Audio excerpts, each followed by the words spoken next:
Olá, sejam bem-vindos para mais uma aula do nosso Plus. Isso aí. Hoje a gente vai falar produção de texto, sociologia. Eu falo com vocês sempre da nossa parceria, né? Aqui o repertório sociocultural sempre vem de filosofia, sociologia, história, geografia. A gente precisa entender que a construção da narração, olha só. Narração no Enem é 0, pelo amor de Deus. Ai. Vamos começar de novo. Vai lá, André. Eu ia falar a construção do discurso.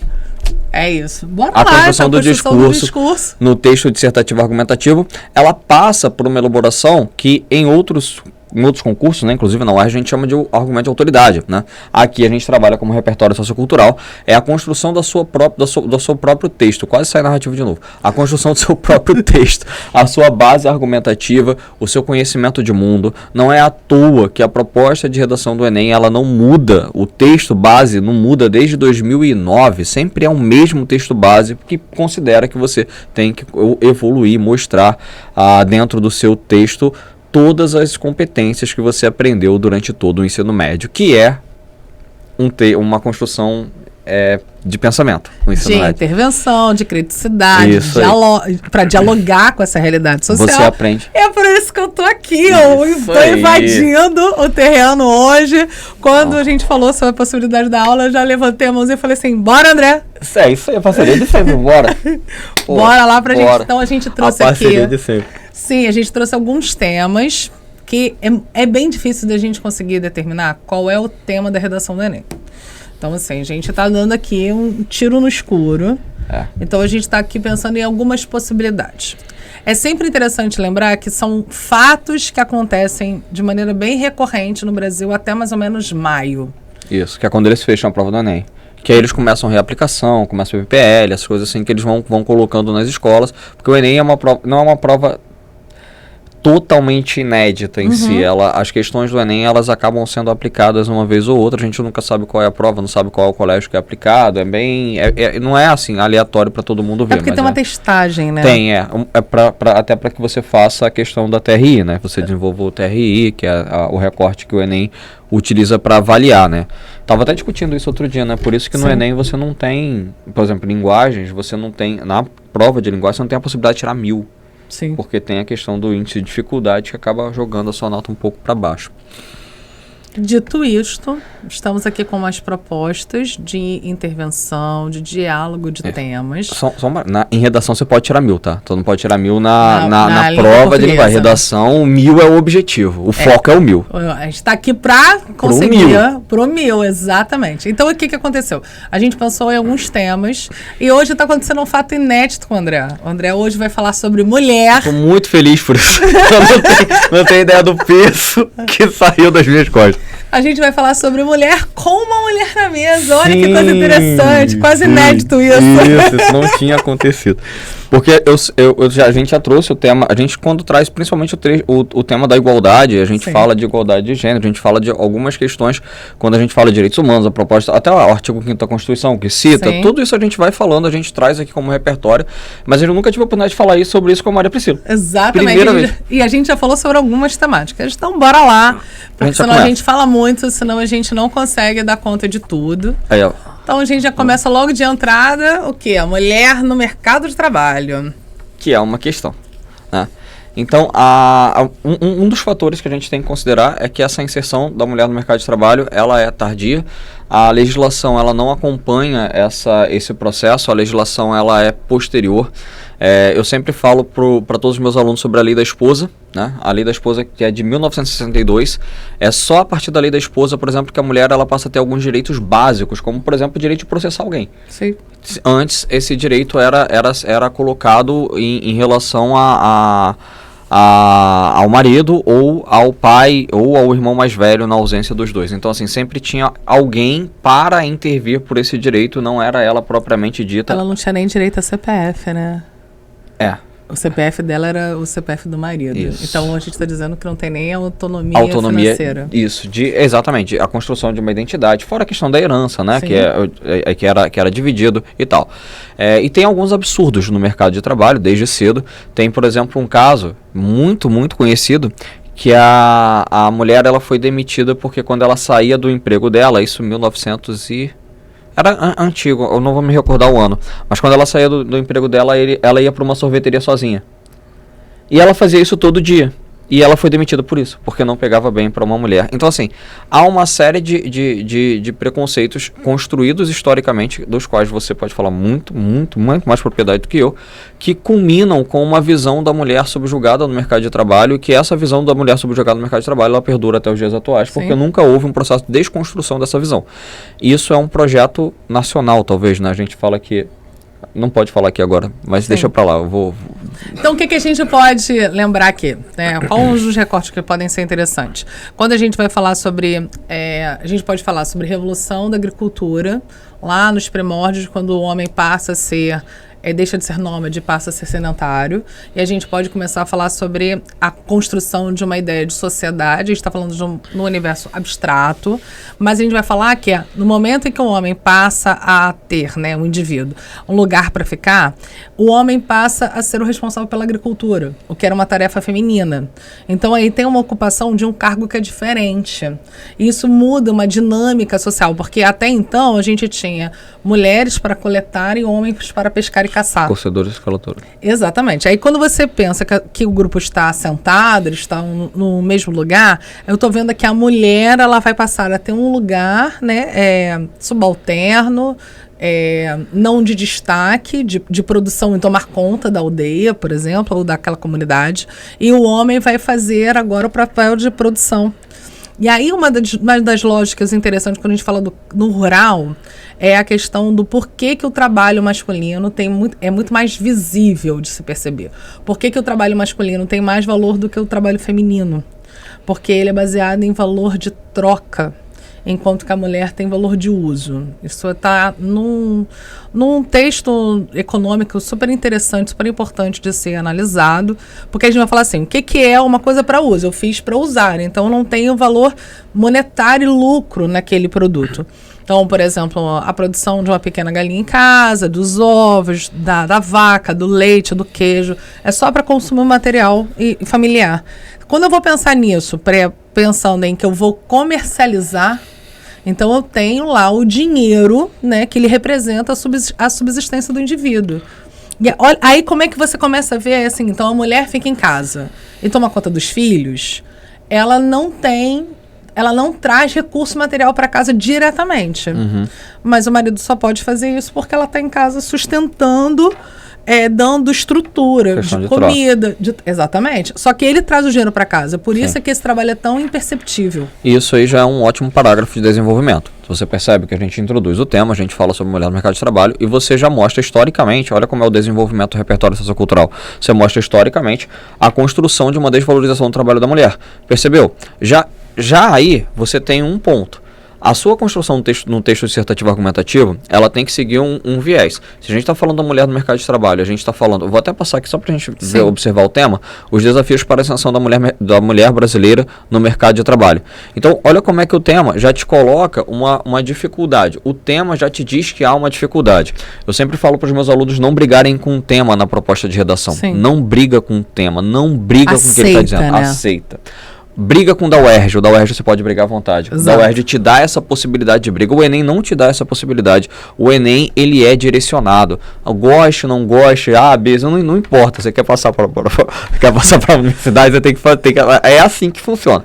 Então, assim, ele já está dizendo que a mulher no mercado de trabalho ela está em uma situação de desigualdade. O tema já está dizendo isso, já está sendo colocado. Então, não vou discutir. Você percebe que quando você traz o aspecto histórico, lá desde a formação, lá desde do que você falou dos caçadores e dos coletores, essa distinção do homem ocupando o mercado de trabalho, a questão da troca. Olha como você já construiu um desequilíbrio econômico desde lá de trás. Quer dizer, você corrobora com o tema. Você mostra para o seu seu corretor, que hoje tá ruim, né? Tá difícil, cansaço, final de ano. Tá chegando. Então, você mostra para o seu corretor que você não só entendeu o tema, como você está desenvolvendo esse tema. Isso é a competência 2. A competência 2 da redação diz, você vai desenvolver desenvolver o texto dissertativo argumentativo dentro dos limites que são apresentados lá, dentro dos limites do texto dissertativo argumentativo, utilizando os conhecimentos de diversas áreas. Eu acabei de desenvolver o tema. Sim. Você acabou de mostrar como se desenvolve o tema a partir de um mote inicial. A mulher no mercado de trabalho, você foi lá atrás, buscou, você tem um argumento sólido, solidificado, que é um ótimo parágrafo de desenvolvimento. Eu acho que é interessante também a gente lembrar outras coisas, pensar, por exemplo, a desigualdade econômica dos salários, né? Papel social da mulher, o que se entende como papel social da mulher. A gente precisa se dar conta de que a gente está numa sociedade que ela é dinâmica, então a gente tem transformações históricas significativas, o que vai trazer para os dias atuais a necessidade da mulher estar no mercado de trabalho. Então, quando você vai falar, se você precisa falar de feminismo necessariamente, não, porque talvez isso seja um tema polêmico e desnecessário, mas você pode falar sobre os ganhos da mulher em relação ao mercado de trabalho. Como é que a mulher ocupa esse mercado e como esse mercado precisa ser igualitário. E já é o segundo parágrafo de desenvolvimento. Exatamente. Percebeu? Você foi do aspecto histórico, no segundo parágrafo de desenvolvimento você traz a participação da mulher no mercado de trabalho com a evolução da sociedade. A sociedade evolui. Eu esqueci o nome do filósofo, que é a teoria da evolução social. Tem o Darwin, mas tem Herbert. Herbert, que ele fala que a sociedade evolui, não é isso? Sim. Mas eu não gosto muito desse caminho. Da evolução social. Porque a gente pode entrar por um caminho evolucionista, que algumas correntes de pensamento não gostam. A gente pode, quando a gente fala de um processo dinâmico, aí eu posso dar um outro caminho que eu gosto, que é o que eu prefiro. Eu falo sobre o sujeito histórico.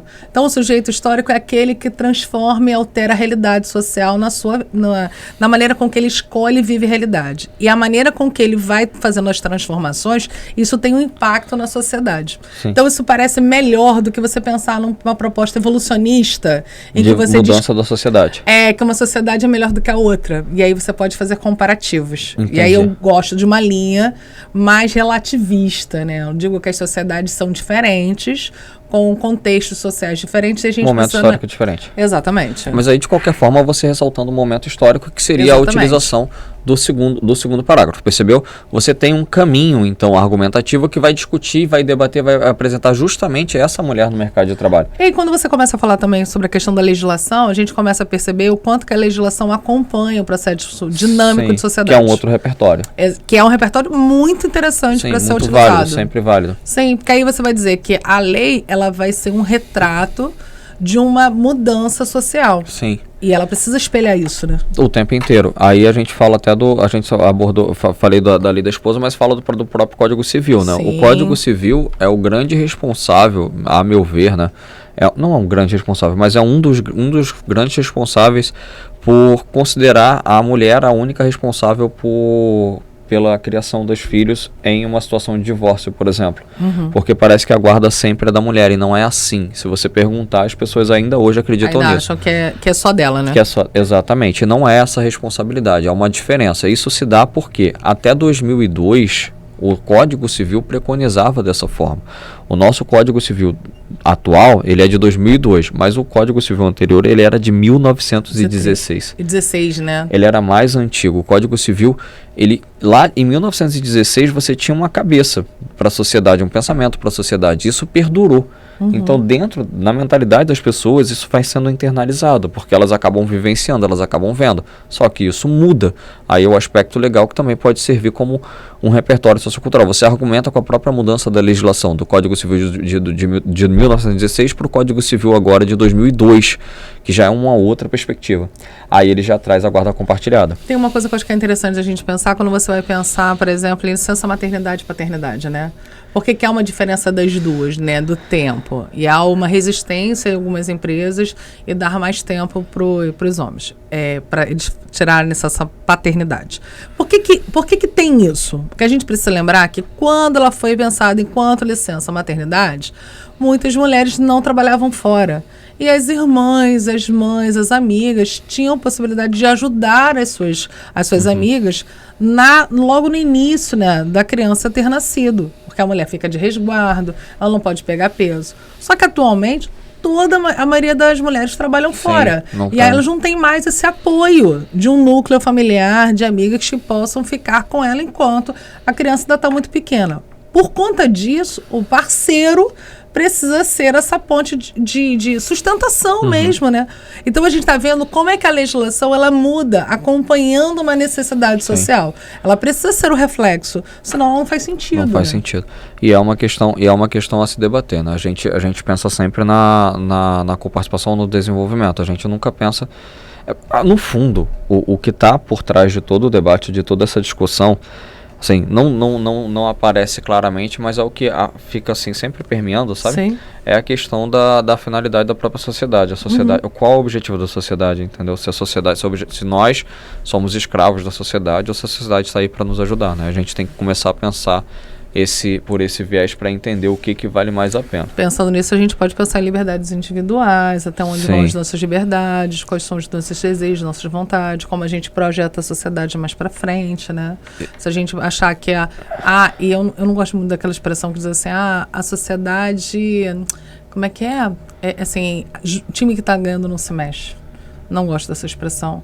Eu acho que a sociedade é dinâmica demais o suficiente para ter mudanças o tempo todo. A sociedade, ela muda a revelia. Entendeu? Ela vai mudar. As pessoas, gostando da gente ou não. Gostando da gente ou não. Ela muda a revelia. Ela muda porque ela muda. Exato. Porque as práticas sociais vão mudando, as relações sociais vão mudando. Aí é um tema polêmico, que a gente adora, que deriva da questão da mulher, que vai falar sobre a questão do ser stalking. A questão primeiro é para entender o que é o stalking, né? O stalking não era crime, stalkear alguém não era crime até... Eu espero que todo mundo lembre que stalkear é perseguir, né? Crime de perseguição. Então não era crime. Perseguir alguém não era crime, sabe, tem umas coisas assim... Quando tu vê umas paradas, tu tem o Código Penal e tem um Código de Processual Penal. Tem umas paradas que são contravenções penais que a gente faz o tempo inteiro. Só que eu não vou falar quais são, porque senão a gente vai se entregar. Ok. Mas tem umas paradas que estão lá no Código Penal, mas entram como contravenções. E o stalking era tipo isso. O stalking não chegava a ser um crime. Era uma contravenção leve. Isso, era tipo uma parada mais tranquila, entendeu? Não era uma parada assim de você prender alguém por isso. Só que aí tem um ponto que a gente precisa discutir, até em relação à questão da mulher, é que a perseguição, ela ganhou contornos e ganhou ferramentas que antes a gente não tinha. Por exemplo, hoje você tem inúmeras ferramentas em mídias sociais, você tem inúmeras outras formas de acompanhar a outra pessoa, você tem inúmeras outras formas. Então, assim, como estabelecer um limite do outro com relação ao seu corpo e à sua identidade?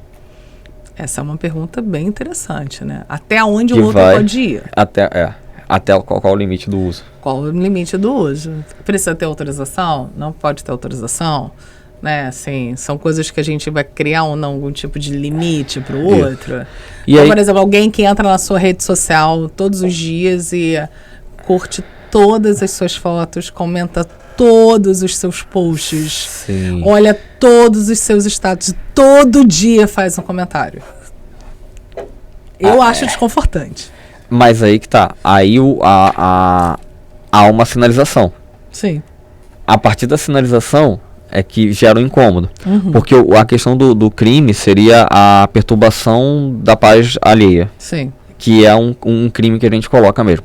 Então, assim, é justamente essa a ideia. Aí, só pra entender, por que há uma série de leis, há uma série de acompanhamentos legais, de normativas legais, que orientam, na verdade, a proteção do indivíduo, e a lei ela tem evoluído de uma forma bem interessante, principalmente quando ela fala de direitos que não são palpáveis. Como é que eu posso dizer? Aqueles direitos que você não consegue nem mensurar, sabe? São aquele limite entre o que é essencial ou o que não é. Posso tentar dar um exemplo? Vai. Alguém pode tirar foto de mim sem a minha autorização, mas sem que eu veja? Isso, direito à personalidade da pessoa. Exato, porque assim, vamos pensar, direito de imagem. Qual o problema? Ela nem viu que eu tirei uma foto dela. Sim.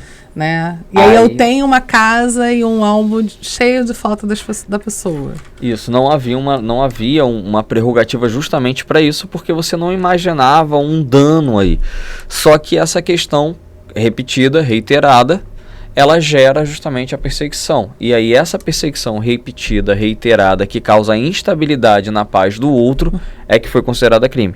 Sim. Então, por exemplo, eu posso entrar todos os dias na rede social do André e olhar tudo que ele posta, o que ele comenta, mas eu não faço nenhum tipo de comentário.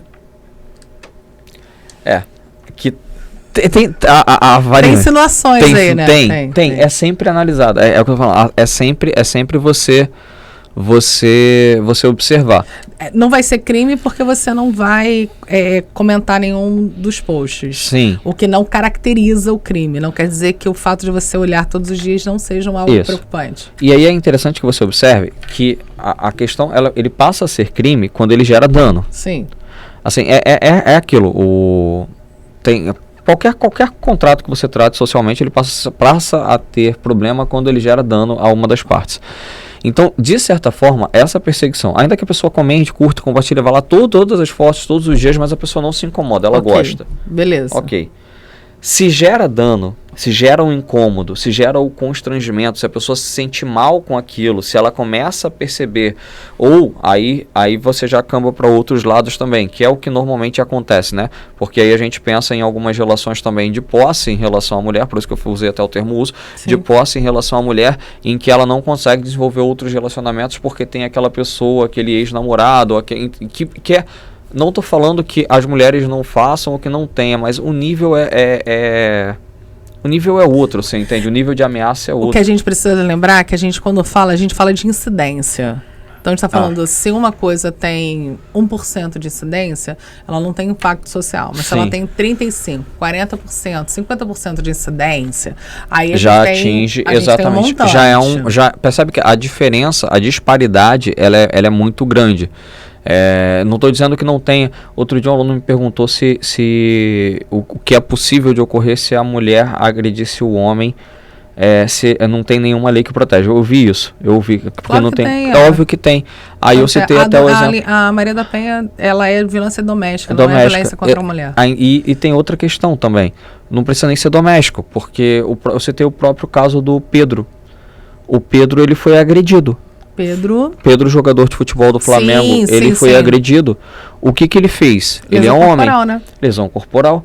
Existe o crime de agressão. Então, assim, o que a gente fala com a Lei Maria da Penha é uma especificidade para a lei que já existe. E essa especificidade, ela surge em função de uma necessidade social, que é a questão da disparidade de forças, ou uma questão da questão da violência e a questão da reincidência sobre a mulher. Então é por isso que se pensou a Lei Maria da Penha. Entende? É diferente. O crime, ele já existia. Agredir alguém é crime desde 1940, desde 1941, desde o Código Penal. Sempre foi crime. Só que aí você não tinha, por exemplo, a questão de morar com o seu agressor, de ter uma proximidade com ele. Que são especificidades que a lei vai tratar. E aí você tem vulnerabilidade com relação a isso. A questão de você dar uma queixa, você morar com o seu agressor. Essas são as características que vão trazer a necessidade da Maria da Penha. Lembrando que o Brasil é um país com alto índice de feminicídio, tá? E a gente vai chegar na Lei Maria da Penha, que já vai falar de violência doméstica. Sim. Só mais um outro detalhe, e a lei, isso é importante, muito importante que se diga, a lei, ela não é garantia de sucesso. Claro que não. A lei, ela não é garantia de que vá acontecer, porque... Vamos supor que há uma queixa, você tem um mecanismo legal, uma medida cautelar, uma medida protetiva de 200, 300 metros. Sim. Cara, é um pedaço de papel. Exato. Isso não vai impedir nada, assim. Se você tivesse uma medida protetiva contra mim, 200 metros, não muda nada. Sim. Então, assim, é justamente isso. Há outros mecanismos legais, Por isso que tem a polícia, tem uma departamento da polícia, delegacia da mulher. Então, por isso que você tem algumas abrigos outros para você poder proteger. Então, são temas que a gente tem que trazer à tona. Mas o stalking, por exemplo, está junto com o feminicídio, por exemplo, se há um desfecho de um relacionamento e a gente está falando de homem por causa da incidência, e um homem não aceita o final do relacionamento, ele começa a perseguir, ir no trabalho, fazer o processo de constrangimento, dificuldade da mulher de sair de casa, estabelecer outros tipos de relação, e aí você vai. Então, o feminicídio é um tipo de crime que é feito com a mulher pelo fato dela ser mulher. Então, ele vai ter um assassinato. Isso é importante que se diga, porque a ideia que as pessoas têm é de que assim, a ideia que as pessoas têm é que qualquer coisa, porque eles colocam num crime comum de homicídio. E não é. E não é. Tem que ter a questão do ser hediondo. Isso aí, é uma especificidade do crime, porque assim, quando você pega o Código Penal, por exemplo, vem lá, crime, artigo 121, matar alguém. Sim. Pronto, esse é o crime, matar alguém é o crime. Só que aí você vem listando, porque aí depois do artigo vem os parágrafos, vem os incisos, vem as alíneas, vem tudo explicando quais são as especificidades daquele crime. E qual o acréscimo de penalidade. O acréscimo de penalidade, que aí a gente vai falando que o crime é qualificado, entende? Você vai qualificando aquele crime em determinados, em outros brechas, em outros artigos da lei. E quanto mais ele for qualificado, maior é a pena. Entende? O crime, ele existe. O crime original, o crime, se fosse para colocar, ele é o crime de homicídio, beleza? Mas você tem uma série de outras prerrogativas legais que você consegue encaixar e que vão aumentando a pena, tá? E aí a gente entra no caso. Então, assim, há uma associação do stalking, por exemplo, com feminicídio. Sim. Pode acontecer, né? Então, assim, continuar perseguindo, acompanhando. E ali, até para aproveitar a questão ali, ó, os pontos que indicam o crime, é o que eu falei, a perturbação da ordem. Quando há o medo de sair de casa, quando a vítima sente a necessidade de mudar sua rotina, quando é necessário bloquear perfis e números telefônicos, quando há tentativas de invasão dos dispositivos eletrônicos, quando a vítima tem que sair de suas contas das redes sociais. Você percebe que eu estou gerando um incômodo? É aquilo que eu falei. O stalking, ele é o crime que perturba a ordem alheia, que ele perturba o outro. Enquanto, se eu estou curtindo, comentando, estou acompanhando você e você não se incomoda ou não há uma demonstração de incômodo com o que eu faço, isso não é o stalking.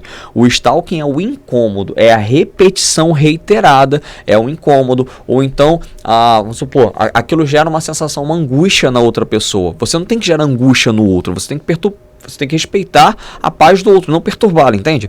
Então, quando a pessoa está chegando a casa, e aí ela vai abrir a porta de casa, aí ela olha para trás, o cara tá ali, tem alguém vigiando, alguém olhando. Percebe como há um incômodo, há uma perturbação da paz, da ordem? Isso acontecendo. Você sai do trabalho e a pessoa está na porta olhando. Percebe como esse é o crime de stalking. É você, reiteradas vezes, deliberadamente, por sua vontade, gerar uma conduta em que você perturbe a ação do outro. Isso foi criminalizado, não era crime. Entende? Mesmo que você não faça nada, o fato de você estar ali, deliberadamente, reiteradas vezes, só estar ali, já é stalking.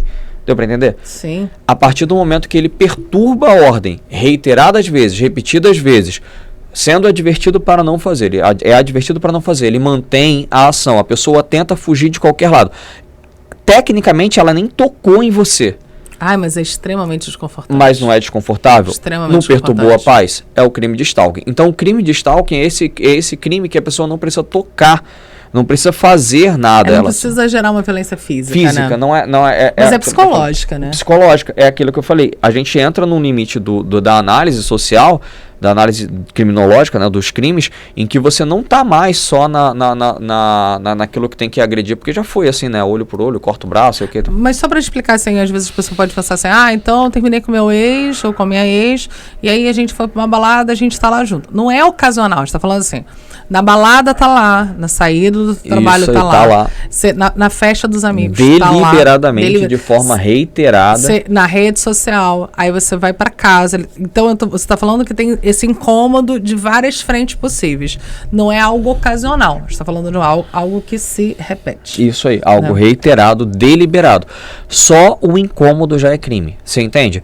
Porque ninguém, e aí a gente olha pro lado, ninguém, mas o cara não tá fazendo nada. Claro que ele tá fazendo. Vamos lá, vou dar outro repertório de filme que eu acho que é interessante. No primeiro que a gente passou direto, acabei não comentando, a gente tem os Sufragistas, que é bem interessante para falar sobre o direito do trabalho, dos direitos trabalhistas. Tem... Cara, Mulheres, Estrelas Além do Tempo, que tem a ver com... Além do Tempo, né? Sensacional, que vai falar sobre a questão das mulheres da NASA. Tem um filme que eu acho bem interessante que fala sobre... E ainda tem a questão étnica. Sim, tem outro recorte. Tem um que eu acho bem legal, que fala sobre a questão... Que horas, como é que ela consegue, que vai contar a história de uma mulher que é casada e ela começa a ter uma ascensão profissional e as pessoas começam a olhar ela estranho, exatamente por conta disso. Mais um repertório. Agora, do Stalker, fiquei pensando, é uma série meio pesadinha, tá? Eu nem consegui terminar de ver muito não, mas estava bem, com boa aceitação no Netflix. Que é um cara que ele é um stalker, né? Ele fica acompanhando mulheres. Tem uma série bacana no Netflix, que ela não é histórica, tá? Você não dá pra dizer que ela é histórica, mas é a Coisa Mais Linda, que é do Netflix, que vai contar a história de uma mulher branca que quer trabalhar e ter sua liberdade individual, e uma mulher negra. Ele não é uma série histórica, ele é brasileira, tá? Porque você pode pegar vários... questões, assim, isso aqui não se aplica, isso aqui não se aplica, isso aqui não se aplica. Mas tem uma cena que são as duas dialogando. A menina branca dizendo assim, eu tô lutando pelo direito de trabalhar e eu não consigo. E a mulher negra fala assim, eu trabalho todos os dias desde que eu tenho 7 anos de idade. E a minha filha tá em casa, entende? E aí ela tem um conflito étnico e um conflito de gênero, né? E como é que isso é diferente entre homens e de mulheres brancas e negras. É um repertório bem interessante pra gente acompanhar. Pô, gostei. Não conhecia. E é sensacional. E só um ponto que é interessante, às vezes a gente não precisa, no repertório ou em qualquer outra coisa que você traga, você não precisa se preocupar tanto com o aspecto histórico porque ela falou que não, a Maria Priscila agora falou que não tem, você pode sinalizar um ponto ou outro aqui ou ali, né? Sim. Aí eu falo até do Menino do Pijama Listrado, que é o livro da UERJ.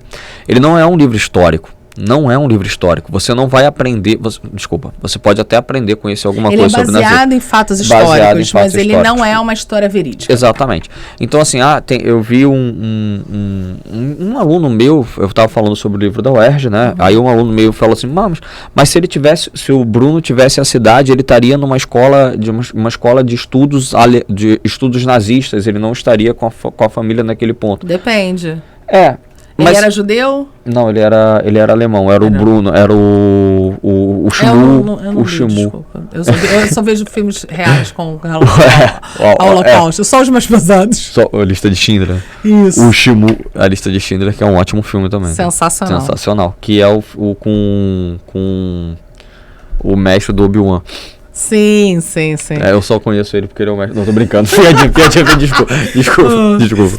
Mas o Menino do Pijama Listrado, ele pode ter algumas incoerências históricas. Esse não é o foco. O foco é que ele parte de um preceito histórico, ele parte de uma dinâmica histórica para contar uma narrativa. E o foco que você vai dar na redação da UERJ, ou que você daria como repertório sociocultural, caso citasse esse livro, seria esse. Então, assim, você não tem que se preocupar. Quando você está citando um repertório sociocultural, você não tem que se preocupar com o aspecto histórico ali, se ele é ou não o ideal, o mais adequado. Você tem que se preocupar da sustentação do teu argumento. Isso aí, se o teu argumento está sendo sustentado de forma mais adequada. E aí os caminhos para se combater o stalking, a gente até acabou falando um pouco, né? Quando você tem uma medida protetiva legal, isso não é necessariamente o melhor caminho. Então você tem outras ferramentas, você tem outros mecanismos para o governo tentar lidar com isso. Então você tem, dentro das secretarias de governo estadual, Secretaria de Segurança Pública, você tem órgãos destinados à segurança e proteção com a mulher, você tem a criação de abrigos em relação a essa mulher, você tem... Tratamento diferenciado para a questão da liderança da mulher, né? Tratamento é diferenciado. A restrição da identidade, você pode solicitar também até a restrição do próprio perfil, a criação de outro perfil, isso aí é possível de você conseguir junto a...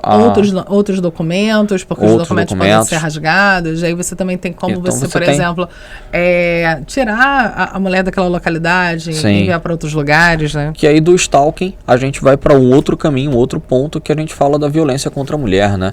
E a gente entra até na violência doméstica, violência contra a mulher, porque a gente sabe que a violência doméstica ela não é só contra a mulher, né? Tem uma violência contra... principalmente contra a criança também, né? Então, violência infantil. O interessante, né, da Lei Maria da Penha, que ela vai falar sobre violência doméstica, é sobre as relações, né, que nem sempre ficam claras para as pessoas, né? Então, por exemplo, companheiros, namorados, noivos, né, a relação de pai com os filhos, a questão abusiva no trato vai se caracterizar como violência contra a mulher. Contra o frágil. Exatamente. Qual é a ideia do Estado? Eu sempre falo isso com os meus alunos, né? O Estado brasileiro ele não tem uma igualdade plena. O Estado não tem que tratar todas as pessoas de forma igual. Não seria justo. O Estado ele trata dentro até é um princípio constitucional que o Estado ele vai tratar os iguais como os iguais e os desiguais na medida da sua desigualdade. Então vamos lá, tem uma terminologia muito interessante para ser utilizada nesse sentido, não usar igualdade em sentido de equidade. É isso a equidade ela vai falar sobre a questão de você dá medidas desiguais, né? Então, eu tenho uma imagem que eu gosto muito de trabalhar, eu esqueci de trazer. Eu sei qual é. Que é a da bicicleta. Não. A da bicicleta é melhor do que... Tem uma dos caixotes. A dos caixotes eu não gosto. Isa, pode tirar aí rapidinho? Porque eu acho ela ruim. Porque, na verdade, quando você vai pensar na questão da equidade, o dos caixotes, alguém pode falar assim, mas as pessoas estão vendo o jogo de futebol... em cima dos caixotinhos não estão pagando o cinema.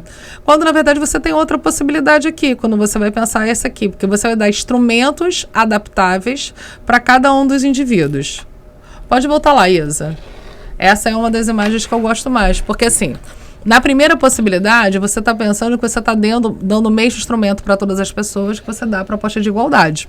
Só que nem todos os indivíduos conseguem utilizar a bicicleta da mesma forma. Na ideia de equidade, eu dou o melhor instrumento para os indivíduos para eles alcançarem a sentido da igualdade. Então, eu vou dar uma bicicleta adaptável, uma bicicleta maior, uma bicicleta menor, porque o objetivo da igualdade é fazer com que todos andem com a mesma bicicleta. Esse é o princípio. E aí eu sempre lembro de um caso em São Paulo, eu acho que era em São Paulo, que era de um juiz, que era de um senhor que estava solicitando direito de aposentadoria e ele não conseguia ir ao tribunal porque ele estava 2 anos acamado. E aí o juiz vai até a casa dele para que ele tenha o mínimo atendido, que era aposentadoria. Porque ele não tinha condições de ter uma vida digna. Equidade. Então, você vai pensar em equidade. Eu vou tratar os desiguais... dentro da medida da sua desigualdade. Para que você consiga o igual para todo mundo. Sim. Aí você pode observar isso em fila preferencial, em estacionamento, em vagas preferenciais. Então, assim, você tem inúmeros exemplos de que o Estado ele age de forma desigual. Bom, nesses casos de forma justificada. A gente tem outros debates que a gente pode travar, né? Com certeza, tipo, sonegação de impostos, né? Que não é punido da mesma forma como roubo, como furto. Mas tudo bem. Desculpa, foi mal, foi sem querer. Ups, como diz Camila. Ups, saiu. Beijo, amiga. Então, justamente tem outros pontos que a gente pode discutir. Mas quando a gente fala justamente sobre... Aí entra na mesma esteira. Você percebe que a gente está o tempo inteiro debatendo aqui. A gente começou lá falando sobre a mulher no mercado de trabalho, uma relação de desigual. A gente está falando o tempo inteiro desse viés da mulher dentro da sociedade e de alguns aspectos que a gente pode abordar. Em relação à violência contra a mulher, já foi uma vez tema do Enem, né? Em 2013 que eu falei para você, não. Foi 2016, eu acho. 2016. Então já foi uma vez tema, né? E assim, é importante que a gente tenha em mente essa questão, é importante que a gente tenha em mente também a questão do feminicídio. É importante que a gente tenha em mente algumas questões 2015. Algumas questões importantes para serem debatidas ao longo do ensino médio. A gente discute essa questão, na verdade a gente discute várias questões e é disso que trata o Enem. A gente tem, inclusive no nosso material SAIS, a gente tem um capítulo de interpretação textual, se eu não me engano, que fala justamente sobre a desigualdade de gênero. E o último capítulo do segundo ano de Sociologia fala sobre a questão de compreender o feminismo. Então, que aí é um debate em torno daquilo que a gente pode ofertar. A questão, gente, é que toda construção social ou toda construção de sociedade, ela parte da necessidade de você criar um mecanismo para que todos fiquem minimamente bem, ou para que forneça o mínimo para as pessoas. Então você imagina que se você tem uma situação de desigualdade ou desequilíbrio de forças ou desequilíbrio de... Tem a questão até do conceito de minoria social, sempre faço questão de reforçar. Tem uma aula do Plus que eu gravei esse ano falando sobre cidadania e questão das minorias sociais. Minoria social. Tem no Plus. Então você entendeu o que é a minoria social e por que é minoria social e por que a gente tem que criar mecanismos para tornar a vida das pessoas mais confortável. A ideia não é você... a ideia não é uma concessão aleatória não queria usar essa palavra, mas a ideia não é uma concessão aleatória de benesses, assim, não é você sair ofertando a ideia é que tenha um motivo. Não, na verdade, o fato de existir a lei não significa que ela tem uma garantia. Então esse é um outro ponto. Que a gente vai lutar pelo direito de garantia. Se não me engano, o Norberto Bobbio, ele fala, que é um sociólogo importante, ele vai dizer o seguinte: ele vai falar que a cidadania, a gente chegou num patamar em que novos direitos não precisam ser criados. Precisa garantir os que já existem. Em ampliar os direitos já existe para que todos os indivíduos tenham direitos, porque senão você multiplica a concepção de direitos, não que necessariamente isso seja errado, mas você não tem a garantia de que todo mundo usufrua ele. Não é uma criação aleatória também, né? Tem um fundo, tem um sentido. Tem um recorte, né? E aí são os mecanismos que você vai utilizar para que essa lei seja cumprida, seja garantida. Eu falo sempre com os meus alunos, a gente discute, por exemplo, a gente vai discutir violência urbana. Sim. Cara, discutir violência urbana é muito bom, porque todo mundo fala que as leis no Brasil são frouxas. E não são. Assim, é interessantíssimo você discutir isso, porque você percebe que o problema não está numa legislação em si, o problema não está na criação da lei, o problema está na aplicabilidade, na fiscalização, né? Na fiscalização, está em outros mecanismos que não passam pela lei. Se eu fosse fazer uma redação sobre violência urbana, eu falaria sobre o viés educativo e falando que quanto mais escolas sejam construídas e menos presídios, você melhora a sociedade. Porque, se eu não me engano, foi na Suécia que já foi dito que não existe mais ninguém dentro do sistema carcerário. Porque eles investiram em educação. É claro, o Brasil é um país gigantesco, né? Tamanho continental. Não dá para comparar, mas você consegue. Mas se você continuar se você só continuar criando presídio ao invés de não construir escolas, você tem uma questão a ser pontuada aí. E essa questão, e assim. Só para aproveitar esse gancho, quando a gente está falando de educação e a gente está falando de violência doméstica, a gente está falando, no final das contas, que o homem, muitas vezes a gente está falando da violência em direção à mulher, né? O homem acha que a mulher é propriedade dele. A questão da posse. E aí eu posso...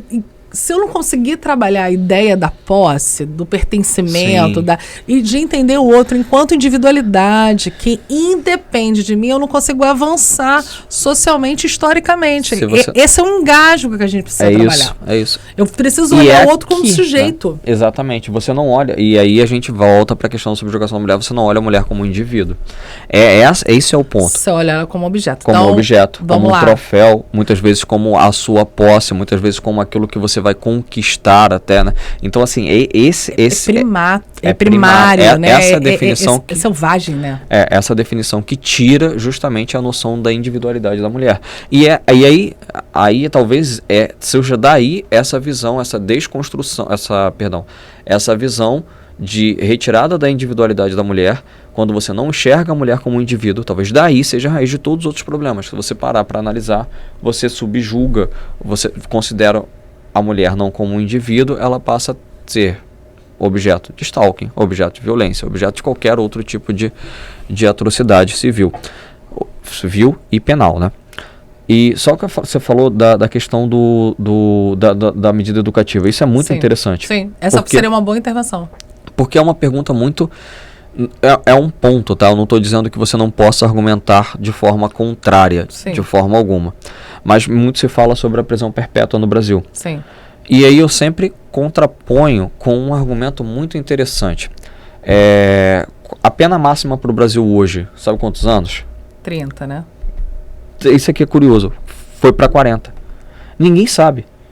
Ninguém sabe que foi para 40. Não sabia que tinha passado para 40. Passou para 40. O tempo máximo que o indivíduo fica hoje preso, 40 anos. Isso tem a ver com o processo de longevidade, né? Também. As pessoas vivem mais. É mais com a longevidade do que propriamente com a punição. Mas isso aí não é um pensamento recorrente. As pessoas acham que é para punir mais, mas não é.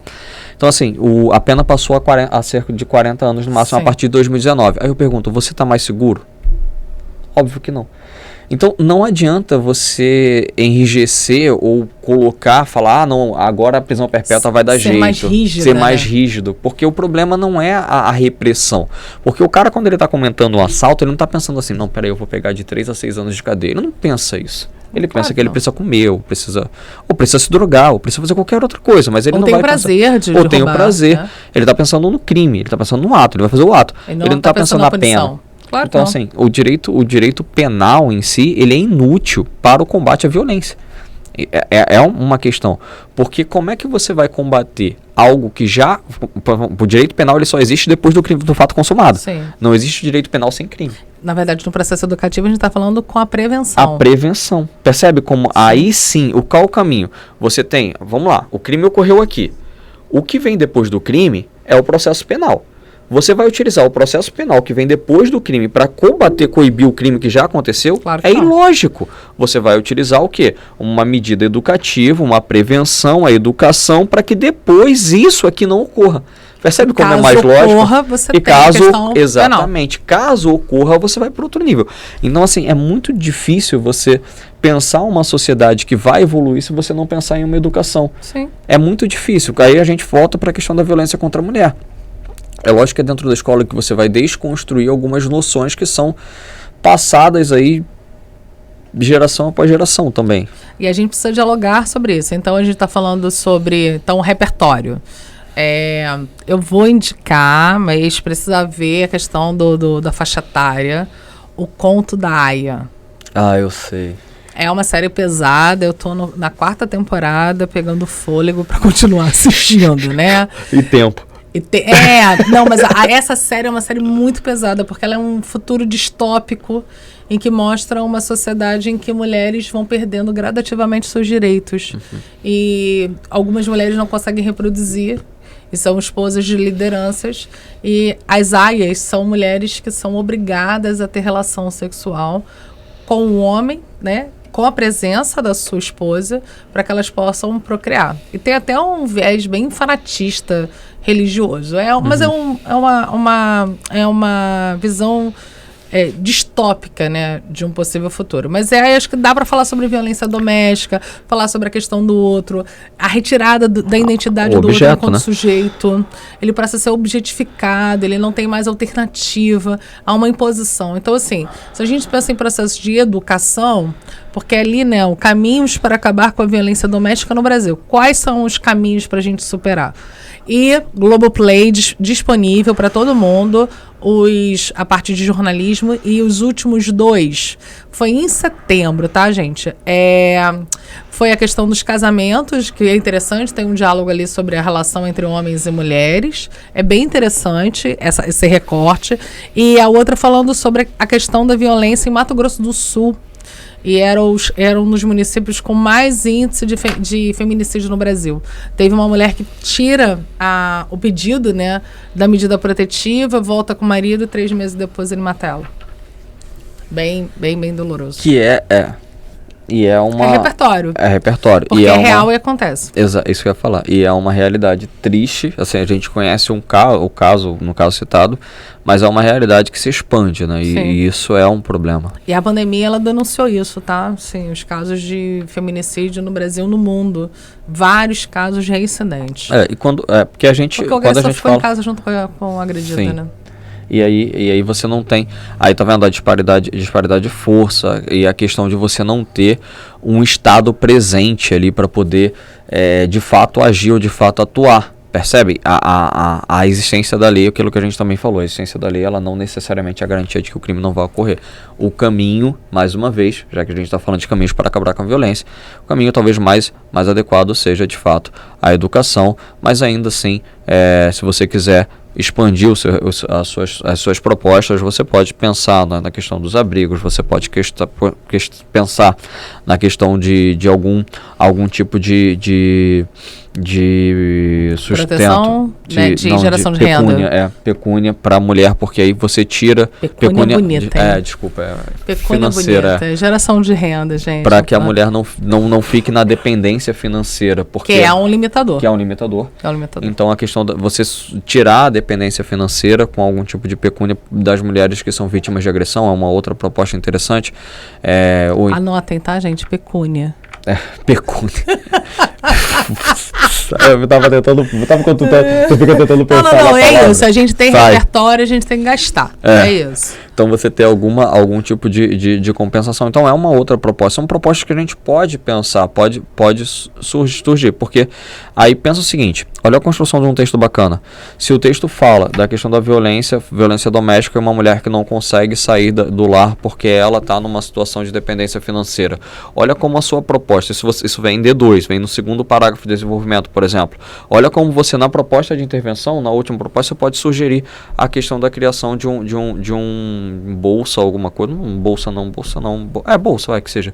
Um bolsa mulher agredida, não sei, alguma coisa assim.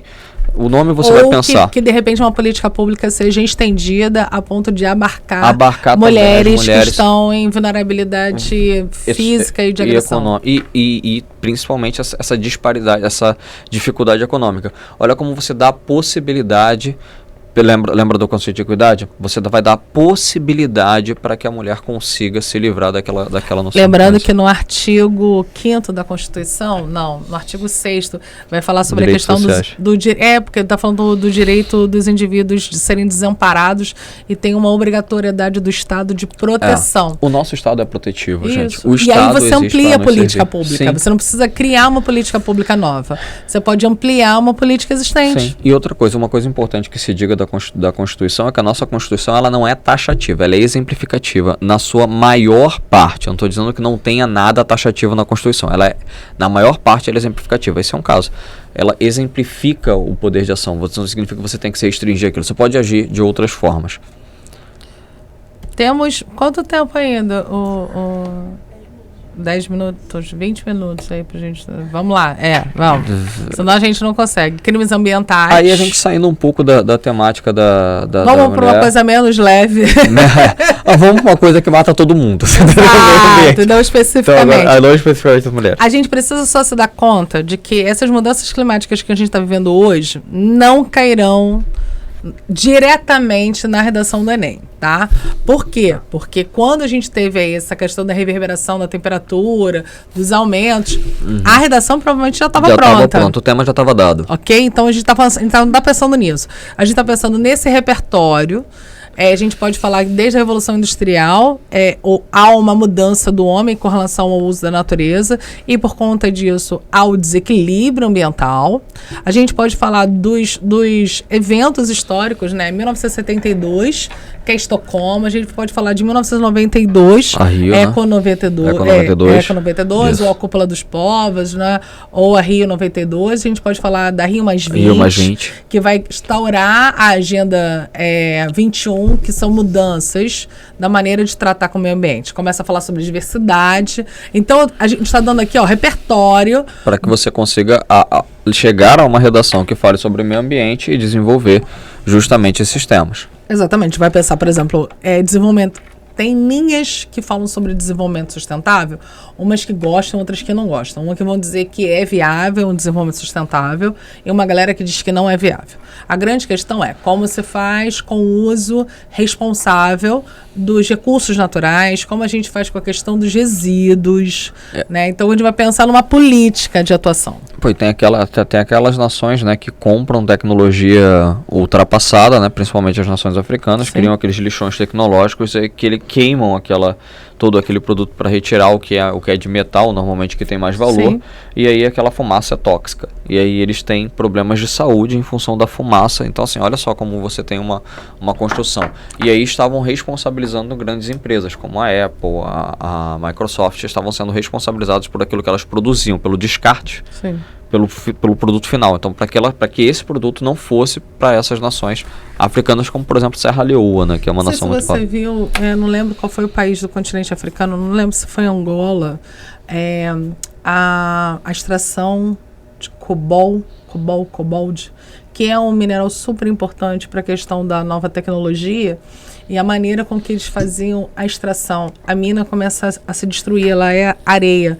E aí tem um cara tentando salvar todo mundo que tem lá de dentro. E aí mostra, assim, a insalubridade, a precariedade na maneira com que se trabalha. Sim. Eles não têm nenhum tipo de material, de equipamento de proteção individual. Cara, isso é muita coisa, né? Cara, e aí a gente está falando assim, primeiro que a gente tem um cenário geral, a aula do Plus, que eu, Camila e a Vivian falamos, né, tem uma discussão com isso, como falar sobre transnacionais, a questão dos recursos, da questão da precarização da força de trabalho. Isso tudo vai estar gerando, dialogando diretamente com a questão ambiental. Na questão ambiental também tem a questão do lixo, que é uma questão super emergente, né? Eu estava vendo que em Singapura teve um projeto. Singapura é um dos países da Ásia com menor índice de lixo. É um dos tigres asiáticos. Porém, eles queimam o lixo todo. Então tem uma prática que é uma das recomendações, né? Só que é isso.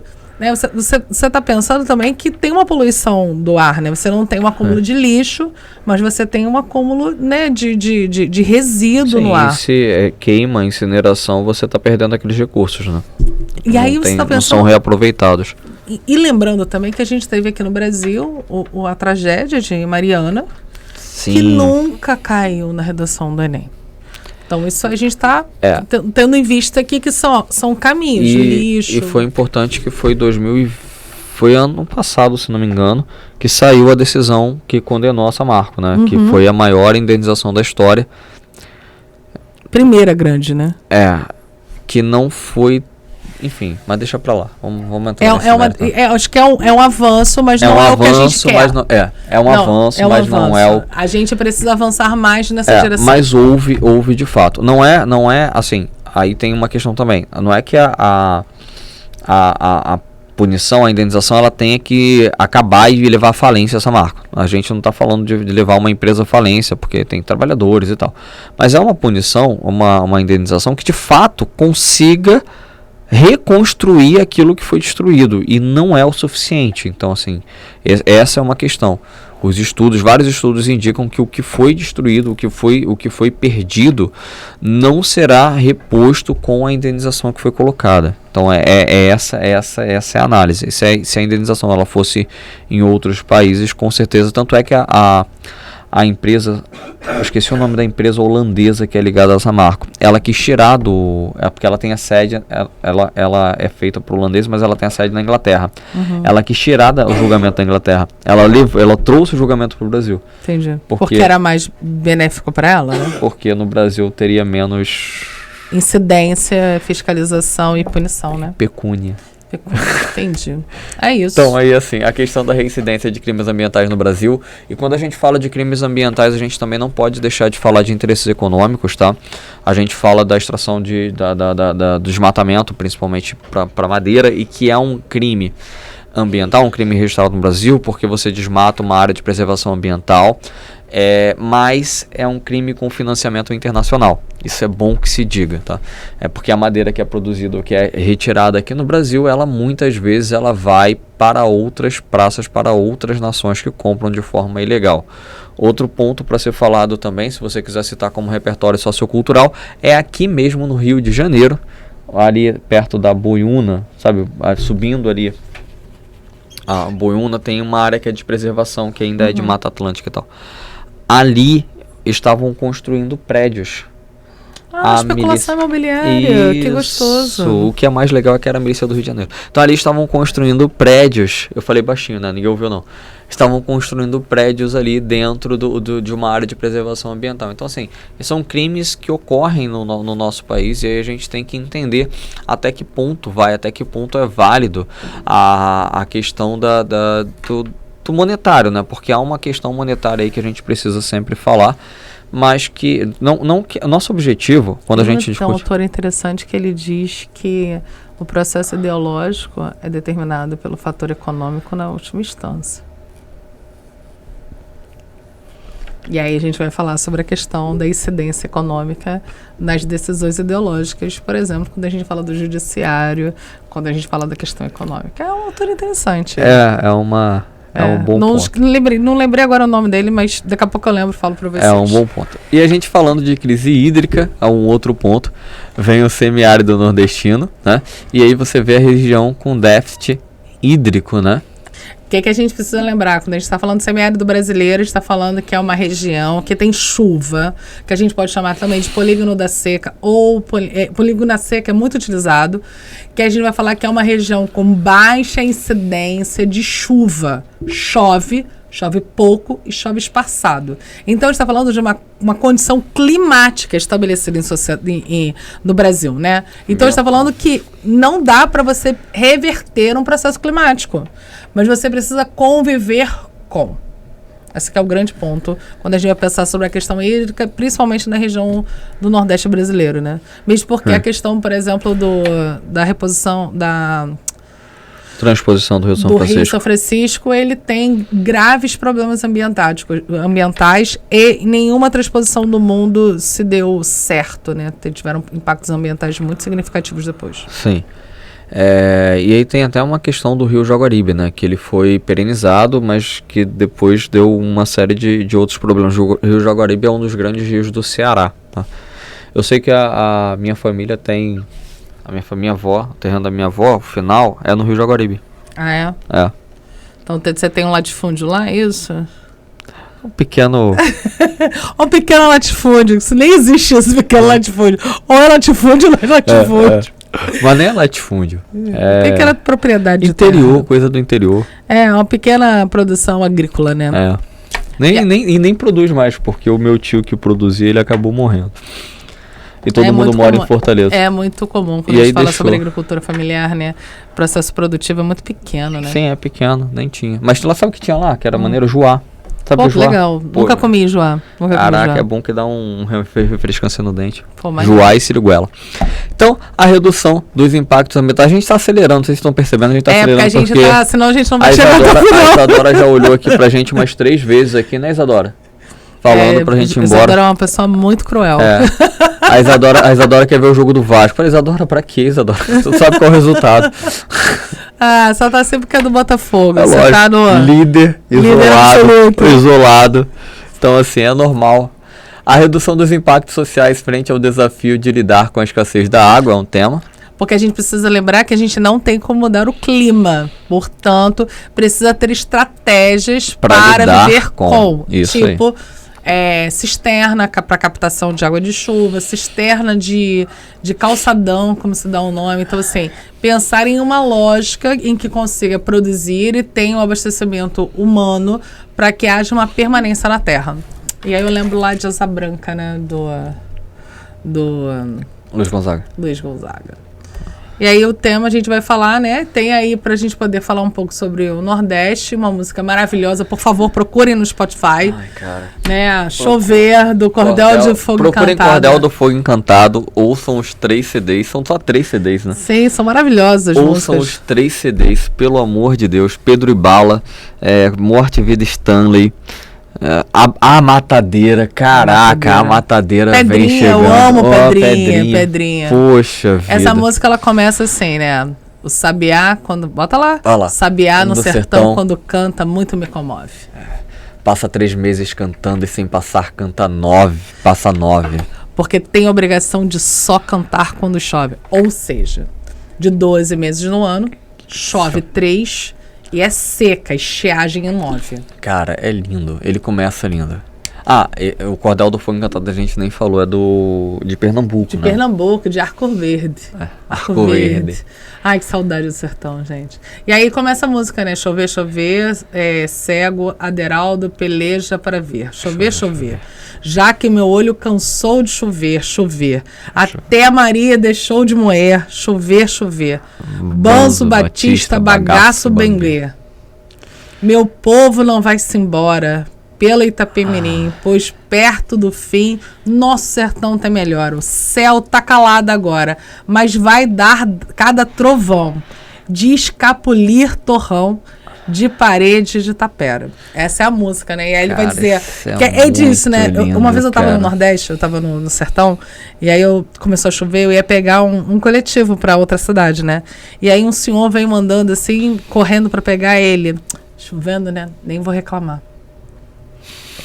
Que é algo que no Rio de Janeiro isso nunca aconteceria. Nunca. Todo mundo reclamaria da chuva ali. A gente pediu tanto, né? Nem vou reclamar, cara, deixa chover. É lindo. E o meu povo não vá-se embora pela Itapemirim. Cara, e a Itapemirim, que é... A Itapemirim é a empresa de ônibus, né? Que faz quase com o Brasil inteiro. Sim, e que faz normalmente o Nordeste. Itapemirim Penha, né? Antiga Penha. Ainda tem Penha? Nem sei se tem Penha. Tem menor que ideia. Era Penha e Itapemirim que faziam. Cara, muito... Eu cansei de fazer, saber fazer. Porque meu pai é do Ceará, a gente fazia. Pegava o trecho ali entre Cabrobró e... Cabrobró, fui ao Cabrobró. Tu foi? Fui. Ali é... negócio é... Ali é sinistro. Negócio é sinistro. Eu fui até os quilombolas, lá em Cabrobró. Pô, mano. Eu visitei a primeira fazenda que aboliu a escravidão, libertou. É a Fazenda Escravo Negro Liberto no Ceará. Pô, que legal. Cara, é maneiro. Eles mantiveram... Isso é repertório, tá, gente? Isso é repertório também. E é legal. E, pô, cara, e a música, ela é muito, muito significativa e lembra aquela, né? Quando o verde dos seus olhos se espalhar na plantação, lhe asseguro, não chore não, viu? Eu vou voltar pro meu sertão. Porque o desejo, isso é muito interessante, isso quem fala é João Cabral de Melo Neto. O desejo do nordestino não é sair do sertão. Ele é impulsionado a sair do sertão. Pelas condições precárias de vida. É isso. O sertão é a casa dele. E aí tem aquela várias falas, mas que é... Enfim, eu prefiro o Cabral. Que é o sertanejo é o Instituto Forte, que não é do Cabral, mas eu prefiro do Cabral, porque o Cabral ele fala com a racionalidade, ele é razão, ele é um antilírico, mas ele traz a ideia da racionalidade, da expressão do nordestino dentro daquela terra seca, ser a formação da sua própria essência, entendeu? Ele se entende, da sua identidade. Faz parte do que ele é. Isso é lindo você observar. É muito, muito bonito você observar quando a construção social, a sociedade ou o local em que ele está passa a integrar aquilo que o indivíduo entende como a sua própria individualidade. Não como uma imposição, mas como uma identificação, que é completamente diferente. Todo mundo deveria conhecer o sertão brasileiro. E aí estratégias para a garantia do direito à água em situações adversas, a gente fechando com o tema da água, que nunca caiu, né? Sim, sim. O tema da água é um tema... Esperado. Todos anseiam pelo tema da água, então a gente pode abordar um repertório que eu acho que é sempre interessante pensar o seguinte. Então a gente fala hoje do Criança Esperança, tem mais de 30 anos de Criança Esperança, mas o Criança Esperança ele surge com um programa SOS Nordeste feito pelo Renato Aragão, porque era um momento emergencial no Nordeste e fez uma arrecadação de fundos. Então, a gente está falando o quê? Por que eu estou trazendo isso como cenário? A gente está falando de uma coisa que é instituída, que é estruturada no Brasil, que a gente sempre está lidando com essa questão da água no Nordeste. Por isso que a gente precisa pensar em alternativas. Isso é diferente do que aconteceu, por exemplo, em São Paulo. Em São Paulo, uns 5, 6 anos atrás, teve uma estiagem e falta de água, que não é uma questão permanente, climática. Ela é uma estiagem, ela é pontual. E por isso precisa ter políticas públicas que pensem em estratégias. A gente está falando que o direito à água é direito básico de sobrevivência. E as estratégias, elas são possíveis, tá? Você pensa, por exemplo, uma cidade no meio do deserto como Las Vegas, que tem problema de água, e eles criam estratégias para que isso não afete. Uma das cidades que mais atrai turistas nos Estados Unidos. Então você para analisar e você percebe que não é uma questão do deserto, porque fica no meio do deserto a cidade de Las Vegas. Não é uma questão do deserto ou da desertificação ou da falta de chuva. É uma questão da falta de estratégia para lidar com o clima. E nós, enquanto seres humanos, uma das coisas que a gente já fez foi superar a barreira da sobrevivência, não um todo, né? Na verdade, deixa eu reconduzir a minha frase. Nós já temos tecnologia suficiente para superar a barreira da sobrevivência, mas nós ainda não conseguimos fazer. O que falta não é potencial. Por exemplo, não falta potencial para acabar com a fome no mundo, porque a gente já produz mais alimento do que o necessário. Sim. Falta você criar uma estratégia para que você redistribua esse alimento e de repente acabe com o desperdício de alimentos em uma nação como, por exemplo, os Estados Unidos, que quase 50% do que eles produzem é jogado fora. Então, só com que a gente desperdiça de alimentos já seria o suficiente para erradicar a fome no mundo. Então, assim, não é que nós não tenhamos a possibilidade de lidar com as situações climáticas, ou não é que nós não tenhamos a possibilidade de lidar com qualquer problema social.